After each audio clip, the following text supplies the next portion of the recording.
அரசியலாயிரம் நேயர்களுக்கு வாழ்த்துக்கள். தொடருமா கவிழுமா தமிழக வெற்றி கழகத்துடைய விஜய் அரசு? திமுக எதுவும் மெகா பிளான் போட்டுக்கிட்டு இருக்கா? மக்கள் நிறைய கேள்விகளை இப்போ தாவேக்காவை பார்த்து கேட்க ஆரம்பிச்சிருக்காங்களா? அது என்னென்ன கேள்வி? இந்த மகளிர் உரிமை தொகை 2500 சொன்னீங்களே, தருவீங்களா தரமாட்டீங்களா? வருஷம் 6 இலவச சிலிண்டர் சொன்னீங்களே, தருவீங்களா தரமாட்டீங்களா? எல்லா பஸ்லையும் போகலான்னு சொன்னீங்களே, அது எப்போலேருந்து போகலாம்? இந்த பரந்தூர் விமான நிலைய வழக்க நானே எடுத்து செய்கிறேன், விவசாயிகள் பக்கம் நிற்போன்னு சொன்னீங்களே, அதை பற்றி இப்போ என்ன செய்ய போகிறீங்க? முதலமைச்சர்கிட்ட போகணும்னா நான் வரேன்னு சொல்லி ஸ்டாலின் ஆட்சி இருக்கிறப்ப சொன்னீங்களே, இப்போ நீங்களே முதலமைச்சராக இருக்கிறீங்களே, என்ன செய்ய போகிறீங்க? பாட்டிலுக்கு 10 ரூபா அப்படின்னு சொல்லி பாட்டு பாடினீங்களே கரூரில், இப்போவும் ரொம்ப இடத்துல 10 ரூபா வாங்குறத நிறைய வீடியோ வந்துக்கிட்டு இருக்கேன். இதை என்ன செய்ய போகிறீங்க? ஊழலே இல்லாத ஆட்சி அமைப்பேன்னு சொன்னீங்களே, அதிமுகவிலேருந்து 25 பேர் ஆதரவை ஏற்றுக்கிட்டீங்களா? அவங்க 25 பேரும் ஊழலே இல்லாதவங்களா? இப்படி ஏகப்பட்ட கேள்வி கேட்டு விஜய் அவர்களை டென்ஷன் ஆக்கிட்டாங்க மக்கள். அப்போ இந்த விஜய் அவர்கள் எந்த மாதிரி ஆட்சி ஆள போகிறாரு? இவருடைய ஆட்சி தொடருமா அல்லது கவிழுமாங்கிற ஒரு சந்தேகம் இருக்குது. இதிலிருந்து அவர் எப்படி மீளுவார், மீள முடியுமா, என்னென்ன உள்குத்து வேலையெல்லாம் நடக்குதுங்கிற தகவல்களை சில நிமிடங்கள் நீங்கள் கவனமாக கேட்குறதுக்கு வாங்க இப்போ நம்ம வீடியோக்குள்ளே போவோம். இந்த 2026 சட்டமன்ற தேர்தலில் சிங்கிள் மெஜாரிட்டி பார்ட்டியாக வந்தது தாவேக்கா, ஒத்துக்க வேண்டியதுதான். ஆனால் அறுதி பெரும்பான்மை அவங்களுக்கு 118 சீட்டு கிடைக்காததுனால அவங்க என்ன பண்ணிட்டாங்க, எதிரணியில் இருந்த அவங்க வாசகப்படி எதிரணியில் இருந்த ஆளுங்களையெல்லாம் என்ன பண்ணிட்டாங்க, ஆதரவோடு ஆட்சி அமைஞ்சிருக்காங்க. இப்படி வரும்னு எதிர்பார்க்காத விஜய் என்ன பண்ணிட்டாரு, அந்த தேர்தல் பிரச்சாரத்தின் போல் எலெக்ஷனில் ஜெயிச்சா பார்த்துக்கணும்னு சொல்லிட்டு தான் என்ன பண்ணிட்டாரு, நிறைய வாக்குறுதிகளை கொடுத்துட்டாரு. அதான் இப்போ முதல் சொன்ன வாக்குறுதி. அந்த வாக்குறுதிகளை தான் இப்போ மக்கள் கேட்குறாங்களோ இல்லையோ, எதிர்கட்சிகளும் திமுகவில் உள்ளவங்களும் எடுத்து போட்டு என்ன பண்ணுறாங்க, மக்கள் கேட்குற மாதிரி கேட்க ஆரம்பிச்சிட்டாங்க. இப்போ ஆட்சி பொறுப்பேற்ற நாளில் விஜய் என்ன சொன்னார், நிதி நிலைமை ரொம்ப மோசமாக இருக்குது, கடுமையாக கடனை வாங்கி வச்சுட்டு திமுக அரசு போயிடுச்சு, என்ன பண்ணுறதுன்னே தெரியலேன்னு அறிவிச்சார்ல. அப்படி அறிவிச்சிட்டு அவர் என்ன சொன்னார், லஞ்சத்தை நான் ஒழிச்சிருவேன், எப்படியாச்சும் இந்த திட்டங்களை நிறைவேற்றுவேன் அப்படின்றாரு. அப்போ அந்த நிருபர்கள் கேட்ட கேள்விக்கு அவர் சொன்ன பதில், ஏங்க அப்போ ஃபண்டு இல்லைங்கிறீங்க, கஜானா காலிங்கிறீங்க, எப்படிங்க இதெல்லாம் நிறைவேற்றுவீங்கிறப்ப, நான் லஞ்சத்தை ஒழிச்சிருவேன், லஞ்சத்தை ஒழிச்சிட்டு அந்த லஞ்சம் ஒழிஞ்சா ஒரு பெரிய ஃபண்டு வரும்ல, கிரியேட் ஆகும்ல, அதை வச்சு இதெல்லாம் செய்ய வேண்டாரு.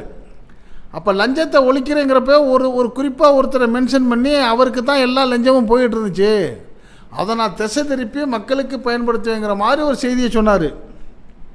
இப்படி இருக்கிறப்ப அவர் இப்போ என்ன செய்ய போகிறாரு?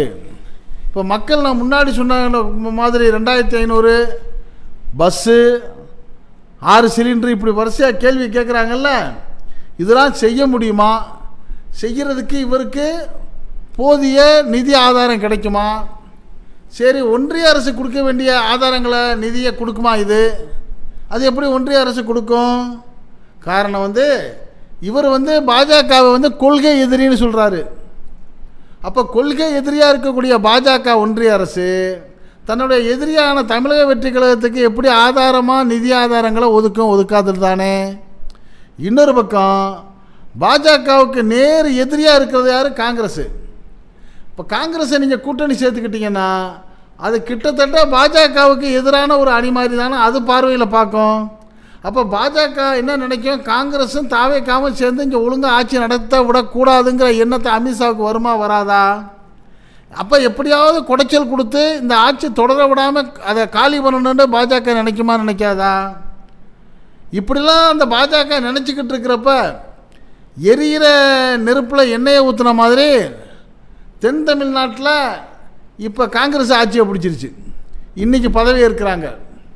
இன்றைக்கி காங்கிரஸ் 140 இடங்களில் 102 இடங்களில் அந்த யூடிஎஃப் அணி, இந்திய தேசிய காங்கிரஸும் இந்திய யூனியன் முஸ்லீம் லீக்கும் கூட்டணி போட்டு மந்திரி சபை இன்றைக்கி அமைச்சிட்டாங்க. கூட்டணி அரசில் இந்திய யூனியன் முஸ்லீம் லீக்குக்கு 5 அமைச்சர்கள் இன்றைக்கி பதவி இருக்கிறாங்க. இந்த ரெண்டு கட்சியுமே பாஜகவுக்கு பிடிக்காதது, காங்கிரஸையும் பிடிக்காது, முஸ்லீம் லீக்கையும் பிடிக்காது. இப்போ இன்னும் கொஞ்சம் வைத்தறிச்சு அவங்களுக்கு இருக்குது. ஐயோ, ஒரு தென் மாநிலத்தில் நம்மளுக்கு நேர் எதிர்கொள்கையாக இருக்கிற அந்த காங்கிரஸும் முஸ்லீம் லீக்கும் ஆட்சிக்கு வந்துச்சேன்னு அவங்க நினச்சிக்கிட்டு இருக்கிறப்ப, அதே காங்கிரஸ் தயவோட தமிழ்நாட்டில் ஒரு ஆட்சி அமைஞ்சாலும் கிட்டத்தட்ட அது மாதிரி தானே அப்படின்னு அமித்ஷா நினைப்பாரா, நினைக்க மாட்டாரா? அப்போ அவங்கள வந்து நிம்மதியாக வாழ விடுவாரா, ஆள விடுவாரா, விடமாட்டார்ல அப்படிங்கிற கேள்வி அரசியல் நோக்கர்கள்ட்ட இருக்குது. அந்த அரசியல் நோக்கர்கள் என்ன சொல்கிறாங்க, ஒரு பத்திரிக்கை ஒரு தகவல் வெளியிட்டாங்க, ஒரு குறிப்பாக ஒரு 9 அரசு திட்டங்களை மட்டுமே நிறைவேற்றினால ஒரு வருஷத்துக்கு அரசுக்கு வந்து 1,00,000 கோடி ரூபா பணம் தேவைப்படுது. அப்போ எல்லா திட்டங்களையும் நிறைவேற்றுறதுக்கு இவங்களுக்கு எங்கே பணம் வரும்? அப்போ டிவிக்கையால் இந்த திட்டங்களையெல்லாம் எப்படி நிறைவேற்ற முடியும்? அதுலேயும் புதுசாக வந்திருக்கிற இவங்களுக்கு வந்து ஒரு பெரிய அனுபவமும் கிடையாது, மிகப்பெரிய அனுபவசாலிகளும் இவள்கிட்ட கிடையாது. இப்படி இருக்கிறப்ப ஆட்சி ஸ்திரமாக இருக்காண்டா அதுவும் கிடையாது. இவங்கள்ட்ட இருக்கிற சீட்டு 107 சீட்டு தான். அதில் ஒரு 5 சீட்டு வந்து காங்கிரஸ் கொடுத்த ஆதரவு, 8 சீட்டு சிபிஐ, சிபிஎம், விடுதலை சிறுத்தைகள், இந்திய யூனியன் முஸ்லீம் லீக் கொடுத்தது. இந்த 4 கட்சிகளும் திமுக கூட்டணியை வந்து விஜய் எப்படி சொன்னார், கல்லாப்பட்டி கூட்டணின்றார். அப்போ அந்த கல்லாப்பட்டி கூட்டணி ஆதரவோடு தானே இப்போ நீங்கள் ஆட்சி அமைச்சிருக்கிறீங்க. இவங்க எந்த நேரம் பார்த்தாலும் உங்களை காலவார தயாராக இருப்பாங்களா இல்லையா? இவங்க வந்து உங்கள் மந்திரி பதவியும் வேணான்ட்டாங்க, நீங்கள் கொடுக்கக்கூடிய எந்த ஒரு பெரிய பிரதிபலனும் வேணான்னு தானே உங்களுக்கு ஆதரவு கொடுக்குறாங்க வெளியே நின்றுக்கிட்டு. அப்போ நீங்கள் ஒரு சின்ன தப்பு செஞ்சால் கூட உடனே அதை எடுத்து வச்சு உங்களை கவுத்து விட தயாராக இருப்பாங்களா, இருக்க மாட்டாங்களா? அப்போ இது என்ன ஆகும் உங்களுக்கு? தமிழக வெற்றி கழகத்துடைய ஆட்சி கத்தி மேலே நிற்கிற மாதிரி, மதில் மேலே நின்றால் கூட மதிலில் அரை அடி இருக்கும், கத்தினா என்ன எப்படி இருக்கும், முனையில் இருக்கும், அதில் நின்று ஆட்சி செய்கிற மாதிரி உங்களுக்கு சூழ்நிலை ஏற்படுமா, ஏற்படாதா? அப்போ இந்த ஆட்சி தொடருமா கவிழுமாங்கிற கேள்வி வந்து வருதா இல்லையா? அதுக்கு இன்னொரு பதில் வருது, இல்லை ஏடிஎம்கேலேருந்து 25 பேர் போய் ஆதரவு கொடுக்குறாங்கல்ல. அப்போ அந்த 107 ஒரு 25 132 ஸ்ட்ராங் ஆகிற இந்த 8 பேரும் சேர்த்தா 144 வந்துருமே, பக்காவாக இருப்பாங்களே. அப்படிங்கிறப்ப இந்த 25 பேரை நீங்கள் என்ன சொன்னீங்க? பாஜக கொள்கை எதிரி, அதிமுக அரசியல் எதிரி. நீங்கள் இன்னொரு பக்கம் என்ன சொன்னீங்க? ஊழல் இல்லாத ஆட்சி அமைப்போம். நீங்கள் உங்கள் லாஜிக் படி அதிமுகவில் வர்ற 25 பேரும் ஊழல் இல்லாதவங்களா அப்படின்ட்டு நம்ம கேட்கல. நடுநிலையாளர்களும் பத்திரிகையாளர்களும் தமிழக வெற்றி கழகத்துக்கு எதிரானவங்களும் கேள்வி கேட்குறாங்க. அப்போ வந்து குற்றச்சாட்டுகள், லஞ்சம், இதுக்கெல்லாம் கேஸை சுமந்துக்கிட்டு இருக்கிற அவங்கெல்லாம் உங்களுக்கு வந்து ஆதரவு கொடுத்தா அவங்க எப்படி தூய்மையானவங்க ஆயிடுவாங்களா? இல்லை அவங்களுக்கு ஆதரவு கொடுத்து அவங்களோட நீங்கள் ஆட்சி நடத்தினா நீங்கள் தூய்மையான ஆட்சின்னு உங்களால் சொல்லிக்க முடியுமா அப்படிங்கிற கேள்வி இந்த இடத்துல வருது. இப்போ என்னதாங்க பண்ணுறது? இந்த 25 பேருடைய ஆதரவு வெல்லுமா வெல்லாதாங்கிறப்ப வாய்ப்பே இல்லை ராசா. காரணம் வந்து சிலர் சொல்கிறாங்க, சபாநாயகர் இருக்காருங்களே ஜேசிடி பிரபாகரன் சபாநாயகருடைய அதிகாரம் வந்து வானளாவிய அதிகாரம், அந்த அதிகாரத்தை வச்சு காப்பாற்றிடுவாருங்கிறாங்க. அப்படிலாம் முடியாது. 3/2 பேர் ஆதரவு கொடுத்தால் மட்டும்தான் அதற்கான வாய்ப்பு இருக்குது. அல்லது இந்த 3/2 பேர் என்ன பண்ணணும், விலகி இந்த தமிழக வெற்றி கழகத்தில் சேர்ந்துட்டாலும் அதற்கு வாய்ப்பு இருக்குது. அப்படி சேருவாங்களா அவங்க? அப்படி சேர்ந்தா எடப்பாடி பழனிசாமி என்ன ஆகும்? அதிமுக காலி ஆயிரும். அதிமுக காலி ஆயிடுச்சுன்னு வச்சுங்க, அதைத்தானையா பாஜக எதிர்பார்த்துச்சு அப்படின்னு ரொம்ப பேர் சொல்கிறாங்க. பாஜகவுடைய திட்டம் என்ன? கழகங்கள் இல்லாத தமிழ்நாடு. என்ன கழகம் இல்லாத தமிழ்நாடு? திராவிட முன்னேற்ற கழகம், அண்ணா திராவிட முன்னேற்ற கழகம், இதை இல்லாமல் ஆக்கணும். இப்போ நம்ம திராவிட முன்னேற்ற கழகத்தை ஒன்றும் செய்ய முடியாது. அதனால் ஃபஸ்ட்டு அண்ணா திராவிட முன்னேற்ற கழகத்தை கட்டி அணைச்சி இறுக்கி அணைச்சி அதை காலி பண்ணிடுவோன்னு பண்ணிருச்சா இல்லையோ? அப்போ 25 பேர் இங்கே உள்ளே வந்தாலும் போச்சு, கதை முடிஞ்சு. இல்லை 32 பேருமா சேர்ந்துக்கிட்டு 3/2 தீவை தாவாக்காவில் சேர்ந்தாலும் அதிமுக இல்லாமல் போச்சு. அப்போ மீதி இருக்கிற 22 பேரை வச்சுக்கிட்டு எடப்பாடி பழனிசாமி அவர்கள் ஒன்றுமே பண்ண முடியாது. அப்போ ஒரு வகையில் வந்து பாஜகவுடைய திட்டப்படி அதிமுக காலி, ஒன்று காலி. இன்னொரு திட்டம், இன்னொரு கழகம், தமிழக வெற்றி கழகமும் காலி. எப்படி?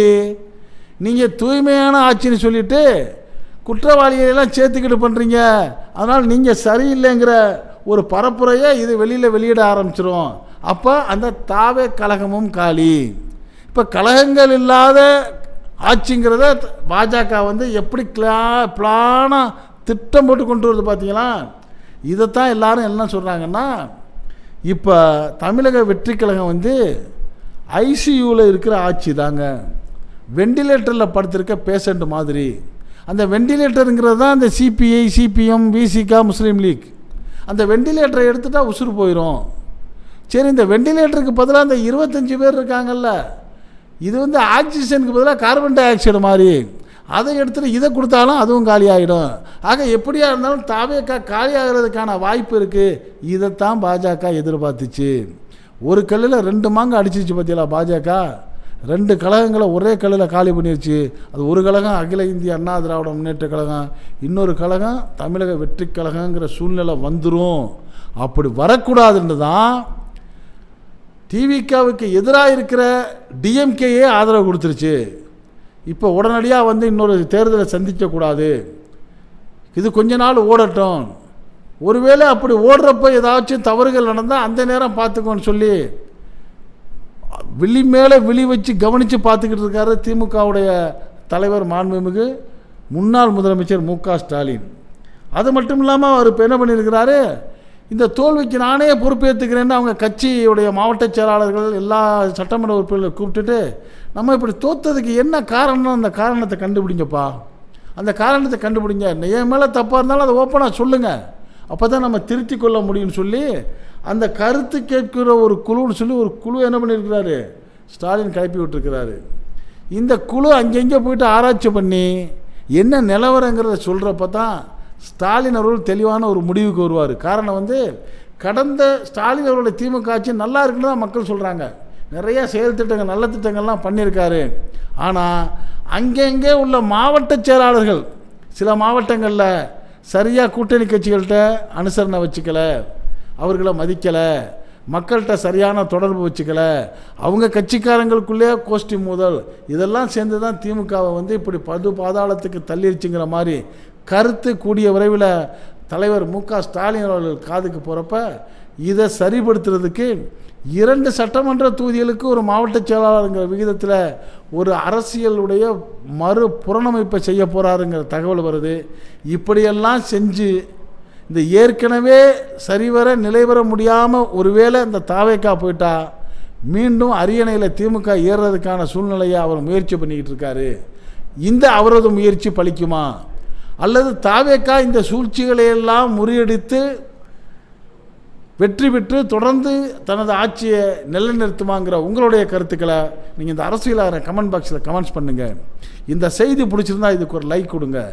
இதே போன்ற அரசியல் செய்திகள் நாட்டில் 4 பக்கம் நடக்கக்கூடியதை எந்த விதமான இடைச்செருகளும் இல்லாமல் உள்ளது உள்ளபடி அப்படியே கொண்டு வந்து உங்கள் வீட்டுக்குள்ளே 4 சுவர்களுக்குள் கொடுக்கக்கூடிய நம்ம அரசியல் 1000 சேனலுக்கு இதுவரை சப்ஸ்கிரைப் பண்ணாதவங்க சப்ஸ்கிரைப் பண்ணுங்கள். மறக்காமல் பக்கத்தில் இருக்க பெல் ஐக்கானை கிளிக் பண்ணுங்கள். அப்போ தான் நம்ம போடக்கூடிய ஒவ்வொரு வீடியோவும் உங்களுக்கு நோட்டிஃபிகேஷன் காட்டும், நீங்கள் விரும்பியதை பார்க்கலாம். என்று இணைந்திருப்போம். உங்கள் அன்பன் அஷ்ரஃப் அலி. நன்றி, வாழ்த்துக்கள்.